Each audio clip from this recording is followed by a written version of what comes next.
Melanjutkan cerita dari episode sebelumnya ya. Semoga kalian suka. Karena kamu bisa mengalahkan Wanji, maka seharusnya kamu bisa menghancurkan keabadian fisik ini. Tampaknya meskipun kamu bisa mendapatkan kebantuan dari roh dunia iblis kuno, kamu masih memiliki banyak metode yang tak ada habisnya. Aku sangat penasaran tentang siapa sebenarnya identitasmu. Apakah kamu benar-benar Raja Zahasisun atau makhluk tertinggi sensi yang bernama Suzang? Tapi sejauh yang aku tahu, Sisun dan Suzang keduanya sudah tewas. Masuk akal jika dia bereinkarnasi. Mari lihat lagi.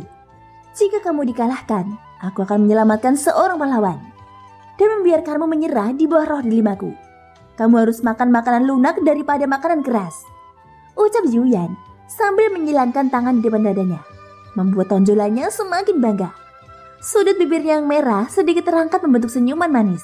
Tatapannya sekali lagi tertuju pada pertempuran yang hampir mencapai akhir. Pada saat ini medan pertempuran masih didominasi lapisan gelombang udara energi hitam. Dengan ledakan keras, lautan api dan guntur dengan ganas menyembur keluar. Energi iblis dan lautan api guntur saling mengikis satu sama lain. Guntur mengamuk dan lautan api menyembur keluar diselubungi udara hitam. Momen ini benar-benar tampak seperti pemandangan kiamat. Namun dunia di sini tidak menunjukkan tanda-tanda fluktuasi atau keruntuhan selama pertarungan tersebut. Mungkin ini adalah pecahan yang terpisah dari sungai waktu yang panjang. Oleh karena itu bumi di sini tidak dapat diukur dengan akal sehat. Pada saat ini sebuah pukulan telak dari keduanya saling berhadapan selama lebih dari 10 nafas tanpa henti. Api guntur dan energi iblis hitam terus bergejolak. Mereka terjalin dan melahap satu sama lain sebelum meledak. Sungguh tidak disangka bahwa nyala api dan gunturmu merupakan objek ilahi yang kuat. Namun sayangnya semua trik yang kamu gunakan semuanya sia-sia di bawah tangan iblis kunoku. Bisa menjadi senjata warisan klan Yuansen, kekuatannya terbukti dengan sendirinya. Yang paling penting adalah pada saat tubuh keabadian fisik mengembang hingga ribuan kaki, tangan iblis kuno juga dapat mengembang. Hanya dengan cara inilah ia dapat sejalan dengan seni bela diri yang diwarisi dari klan Yuansen, ucap Baojun. Suara retakan datang dari tangan Xiaoyan. Itu berlangsung sesaat sebelum daging dan darah tindangannya tiba-tiba meledak. Kekalahan Xiaoyan sudah dekat. Darah dan dagingnya berceceran. Pemandangannya sangat mengerikan. Xiaoyan mengatupkan giginya. Meskipun tangannya hancur, matanya masih menunjukkan tekad. Xiaoyan tidak memiliki warisan dari klan Yuansen seperti Baojun. Namun bukan berarti dia tidak memiliki benda ajaib yang bisa membantunya. Ada satu hal yang bisa dia gunakan, yaitu armor iblis yang dibuat secara pribadi oleh nomor 8 dari alam kekacauan. Segera dengan kendali atas pikirannya, cairan hitam kental dengan cepat menyebar ke seluruh tubuhnya. Bahkan dengan tubuh raksasa Xiaoyan, armor iblis ini masih terkondensasi menyesuaikan tubuhnya. Warna baju besi ini berubah seiring dengan warna api Xiaoyan. Kekuatan inti api dituangkan secara gila-gilaan ke dalam armor tersebut, hingga menutupi kepalan tangannya. Munculnya armor iblis ini membuat kekuatan tangan Xiaoyan lebih kuat. Metode yang ditunjukkan Xiaoyan sekali lagi mengejutkan lawannya. Namun meskipun demikian, tangan iblis kuno masih memancarkan aura iblis yang pekat. Itu bahkan masih menekan Xiaoyan. Untuk Xiaoyan yang bertahan, semua kekuatan yang bisa dia gunakan memakan banyak kekuatan energi darah dan kekuatan keabadian kaisar. Kekuatanmu semakin lemah dan kekuatanku semakin kuat. Inilah perbedaan antara keabadian fisik bintang 9 dan setengah alam leluhur. Meskipun aku belum benar-benar mencapai alam leluhur, kamu sama sekali bukan tandinganku. Oleh karena itu bisa mati di tangan iblis kunoku bukanlah suatu keluhan, ucap Baojun. Sebuah suara membosankan bergema di atas kepalan tangan Xiaoyan. Meskipun armor iblis memberikan tingkat pertahanan tertentu, tapi sepertinya yang dikatakan Baojun bahwa kekuatan Xiaoyan semakin melemah karena konsumsinya sangat besar. Sampai armor besi di kepalan tangannya runtuh.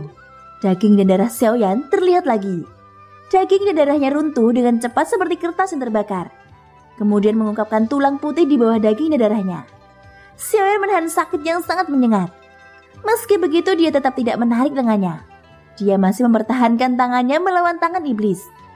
Roh dunia iblis kuno memberiku 3 keberuntungan. 1 sudah digunakan untuk mengalahkan Wanji. Sekarang jika aku ingin menang, aku khawatir aku harus menggunakannya lagi. Gumam Xiaoyan. Dia merasakan kesenjangan besar dalam kekuatan fisik. Bintang ke-10 di mata Baojun itulah alasan mengapa Xiaoyan tidak bisa menandinginya. Tentu saja apa yang disebut seni bela diri warisan klan Yuan Shen juga memiliki kekuatan yang sangat ganas. Skill bertarung ini sangat luar biasa. Senjata yang dapat masuk ke dalam tubuh penggunanya dan meledakkan kekuatan yang sangat besar akan sangat bagus jika Xiaoyan bisa mendapatkannya. Namun sayangnya tempat ini tidak nyata. Tidak peduli apakah dunia ini ilusi atau nyata. Setidaknya aku harus melewati masalah ini dulu, ucap Xiaoyan. Dia tidak yakin apakah perkataan Jimmy ini akurat atau tidak. Jika tempat ini palsu, mengapa misi ini termasuk perintah yang diberikan oleh alam pertemuan iblis? Selain membunuh 3 tiwan istana, bagaimana dengan merampas harta karun? Jika dipikir baik-baik tentang apa yang tidak masuk akal, jika seseorang ingin memahaminya, maka seseorang harus memiliki pemahaman yang sangat tinggi tentang teknik ilusi. Mungkin misteri di sini hanya tahanan roh yang bisa memberikan jawaban sebenarnya. Meledaklah dan mati. Klan Yuan Shen sialan, semuanya pantas mati, teriak Baojun.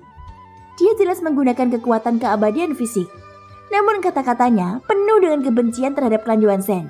Artinya sosok ini seperti Xiaoyan, hanya merampas tubuh ras Yuan Shen. Kalau begitu klan Jimmy dan klan Yuan Shen pasti memiliki keterkaitan yang tidak dapat dipisahkan. Xiaoyan mendapatkan klan Yuan Shen juga dari Jimmy. Saat dia bertemu Jimmy lagi, dia bahkan sudah memiliki tubuh keabadian fisik lainnya. Itu cukup untuk menunjukkan bahwa Jimmy memiliki obsesi yang kuat terhadap keabadian fisik. Mereka hampir tidak pernah melepaskan ras Yuan Shen manapun.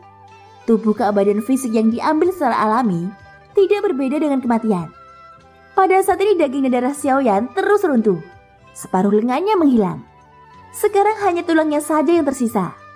Pada titik ini dia sudah tidak bisa menerima pukulan tangan iblis lebih lama lagi. Xiaoyan berencana untuk menggunakan keberuntungan yang diberikan oleh roh dunia. Apapun yang terjadi, dia harus bertahan hidup dalam pertempuran ini.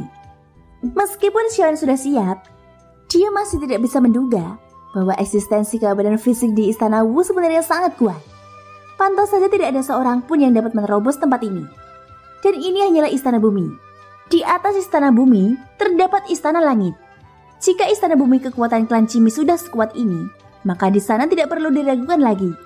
Dengan kekuatan semacam ini, bagaimana mungkin mereka bisa menghilang dari dunia iblis kuno?